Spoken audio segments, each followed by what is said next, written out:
Over the course of 2 short weeks and a few videos, Smriti Singh has experienced the full force of India-grade misogyny. The 26-year-old wife of Captain Anshuman Singh, who died in July 2023 in a fire accident in Siachen after rescuing 3 other colleagues, somehow went from being a Varnari, a heroine, to a scheming gold digger. Smriti first shot to virality on July 7 this year, when the Ministry of Defense tweeted a poignant video titled "Love at First Sight." The short video of Captain Singh's mother and wife receiving the Kirti Chakra included an interview with Smriti, where she spoke movingly of the first flush of love, their 8-year-long distance relationship, and a marriage that lasted only 5 months before Captain Singh lost his life. The day before she received the fateful news, Smriti said in the video while holding back tears, she and Anshuman had had a long conversation about the next 50 years of their life. By the early hours of July 19, 2023, he was gone. Till date, I am unable to cope up. I've hoped that maybe this is not true, she said, still clearly heartbroken and a little shocked. She ended the interview with a wonderfully wistful quotable quote, "I considered myself the top priority for Anshuman. Turns out I'm just a little behind India." Thousands of comments accompanying that video lauded Smriti for being so composed, despite her obvious grief at losing a partner at such a young age.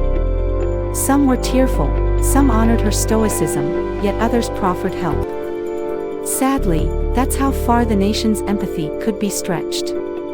Within days, the National Commission for Women had to step in and call for the arrest of Ahmad K., a social media user who left a lewd comment on the video. This was one among several putrid comments, remarking on the young woman's appearance. Meanwhile, Reshma Sebastian, a Kerala fashion influencer who bears a resemblance to Singh, was brutally bullied on Instagram and had to clarify that she was not the late captain's wife. She also had to plead against her images being used to make insinuations against Smriti and spread misinformation about her. But perhaps the statements made by her own in-laws, R.P. Singh and Manju Singh, dealt the hardest blow to Smriti.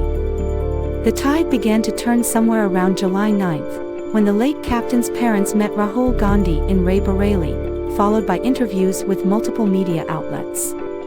In these interviews, they criticized the Army's next of kin policy and stated that even though they had lost their son, they did not get anything.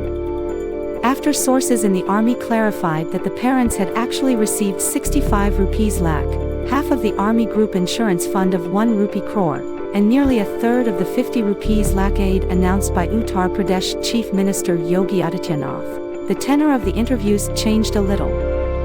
They now accuse their daughter-in-law of disrespecting their late son, breaking all contact with them and changing her permanent address, and suggest that she is planning to flee the country with the Kirti Chakra.